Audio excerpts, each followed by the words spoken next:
Hello, everyone, and welcome to the RealClearPolitics Takeaway for Tuesday, January 26th. I'm Tom Bevan, co-founder and president of RCP. And I'm Carl Cannon, Washington Bureau Chief for Real Clear Politics. Morning, Tom. Good morning from snowy Chicago, Carl. We got a few inches overnight, and it's still snowing as we speak. So, well, we've got icy rain here, but these storms that come in out of the Pacific, I've been watching them nervously because, as you know, my father lives in Santa Barbara, just south of Santa Barbara, and they've had a drought, and they really needed rain, and they were worried about fires. Of course, now there's going to be 2 to 3 inches of rain, so Californians start going from worrying about wildfires to worrying about flash floods in about a 24-hour period. Well, and also worrying about the pandemic, Carl. That's a segue to our topic for this morning. Let's talk about it. Gavin Newsom is under a recall effort is being put forth. Over 1.2 million signatures collected thus far. And he announced yesterday, coincidentally, maybe, that the lockdown in California is now over. He's lifting restrictions. Based on what I understand or what I read was that, these projections that they're not releasing to the public. So there is no transparency. They're projecting, ICU beds apparently to decline, but they're saying that this is too complicated for the public to understand, but nevertheless, they're quote unquote following the science. Carl, what do you think? Well, I was thinking about California politics, and so a year ago, or even in March, April, earlier, less than a year ago, we would have thought Gavin Newsom was getting very good reviews for his handling of the pandemic. No less partisan Republican than Donald J. Trump gave him good high marks. Newsom's communications seemed flawless. He wouldn't get the hype that Andrew Cuomo was getting, but he seemed to be doing a better job. He was on top of it. Kamala Harris had completely flamed out as a presidential candidate. And if you'd ask somebody, which California politician has the brightest future, everybody would have said Gavin Newsom. Fast forward, she's now vice president of the United States. Newsom was, could hold her coat, i.e. appoint her successor. And now he's facing a recall. So that just shows you the vagaries of politics in the age of anger, which is what we're in. Yeah, but it does speak to, Carl, we've had, and I've seen some of this, reaction online about here in my home state, by the way, that suddenly the governor is all pushing for, reopening indoor dining, although at a limited capacity. We've seen Governor Gretchen, where all these Democratic governors, all these blue state governors are now suddenly pushing forward, wanting to get kids back in school, wanting to reopen, businesses and restaurants and the like.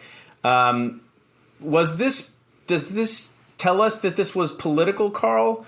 That at least part of the response to COVID was for politics and not necessarily just for, public health?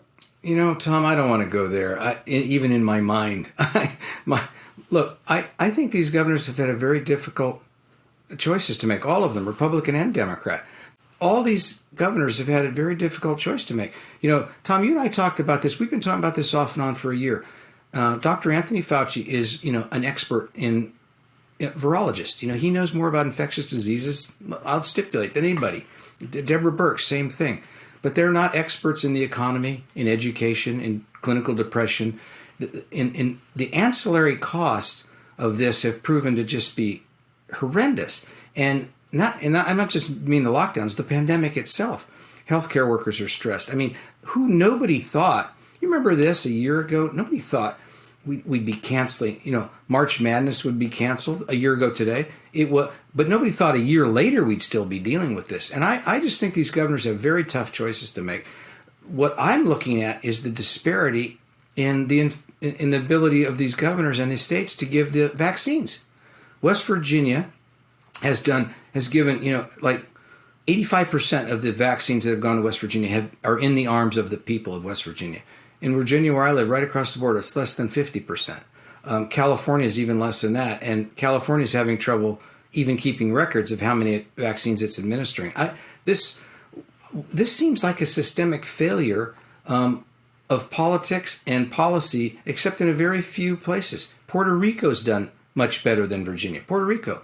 So it's not a question of poverty. It doesn't seem to be a question if you have a Democrat or Republican governor. It's a question of whether you just marshaled the resources, FEMA and the National Guard, to get the vaccines to the people. And we saw Joe Biden yesterday, Carl, talk about upping the idea. You know, he promised 100 million doses in his first 100 days, and he was quick to clarify that that is not people, that is doses. Because you need two. Because yes, you need two. But said yesterday, look, we want to get to 150 million. We want to get to 1.5 million a day, not just 1 million a day.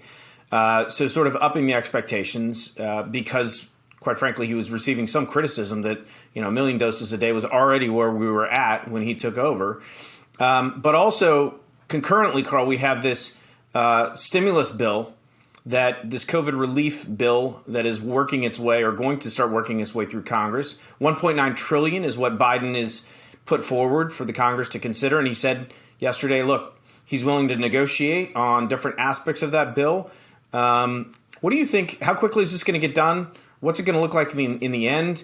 You know, in terms of getting Republican support, what it will be able to get through Congress? Well, we don't even know where all the money's going for. I mean, a bill that large, giving people hours to read it, this is no way to run a railroad. Nancy Pelosi, the Speaker of the House, sort of blurted out the answer why she had stalled the legislation before and loaded it up with stuff she knew wouldn't pass is because Trump was president. And she implied strongly that she didn't want anything to pass while he was in office.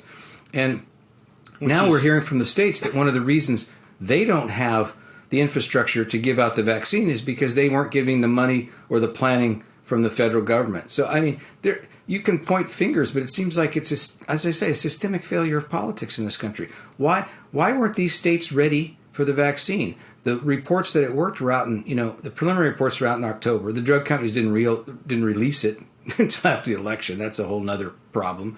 And then, so we've known since, the first, second week in November that this was coming, and the states weren't set up to administer it.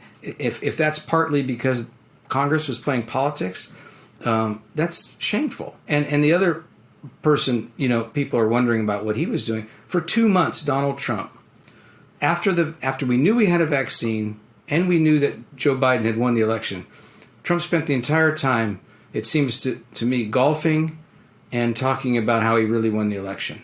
And what you would have liked to have a president there is just say, all right, all my time, the whole time of my administration, until I leave off, until January 20th, is to expedite the vaccine. Operation Warp Speed turned into Operation Snail Pace after the thing was developed, and that seems inexcusable to people. Yeah. You mentioned, Carl, that we had a bunch of stuff last year that was canceled that will be coming back this year, and one of the things that's going to be happening a week from now is the Super Bowl down in Tampa. I know you're a big football guy, so who do you have, and what do you think of the matchup between the all-time GOAT, Tom Brady, and the kid, as they say, Patrick Mahomes? Well, it's almost a philosophical question, right? So do you Tom Brady has now established himself as the great clutch quarterback in football history, no question, right? 9 Super Bowls, he's won 6 of them. But Patrick Mahomes is the greatest football player on the planet right now, and he's in his mid-20s. I just think it's going to be hard to deny Patrick Mahomes and the Kansas City Chiefs. Okay. I'll take the other end of that. All right. I will actually, and I usually Should root we for put the a few underdog. quid And on I'm an it, NFC Tom? guy, so I will root for Tom Brady and the Buccaneers. What are we betting, Carl? Well, you and I have a bet that's outstanding now, a year and a half. Who could be the first to lose 10 pounds? Don't bring that up. That's unfortunate. Well, it's a bet that has not yet been settled, so neither one of us has to pay. I think we go double or nothing on that bet. Two bottles of really fine red wine. Okay, fine, deal. All right, we will leave it there. I'm Tom Bevan, co-founder and president of Real Clear Politics. And I'm Carl Cannon, Washington Bureau Chief for RCP, and this has been the Real Clear Politics Takeaway for Tuesday, January 26, 2021.